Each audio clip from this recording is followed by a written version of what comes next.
All right, the last one. A sixth woman has come forward accusing Governor Cuomo of sexual harassment. Is it time now for him to resign? Because I know you addressed this last week, and you mentioned that you were harassed at work.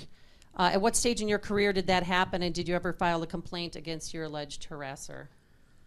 So let me take the last part of your question. I dealt with it, and it stopped. I made sure that, look, I was pretty young in my career, and I was in a situation where I was one of very few females, and I was being harassed on a regular basis by someone in full view of others. That's how brazen this individual was. And, when you're young in a workplace, particularly when you're new, you want to try to get along with folks, but it got to a point where it was just downright offensive, and it was inhibiting my ability to do my job. This individual clearly was trying to demoralize me in the workplace, and I think you know me well enough to know I stick up for myself, and so I dealt with it, and it stopped. And what about Governor Cuomo? Is it Look, time for him to I resign? think it's the comments that have come out from these women who are not connected to each other, but who are all telling a similar story, are distressing. I support the work that the New York Attorney General is doing to launch an independent investigation of these things, but I've said this before and I'll repeat it.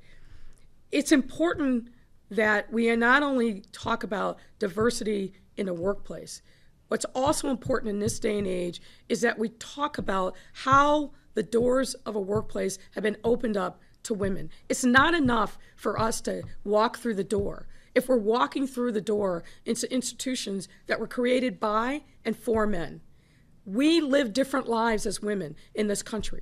Many of us are the primary caretakers for our children. Our experience as working mothers is different than a lot of the men in the workplace. So I think one of the points of reckoning of Me Too, but also what this latest opportunity gives us, is to really look at our workplace rules and to ask ourselves, are they truly welcoming? Are they truly supportive of people who have different lifestyles or different responsibilities outside of the home? And are we creating environments where people can truly have that work-life balance?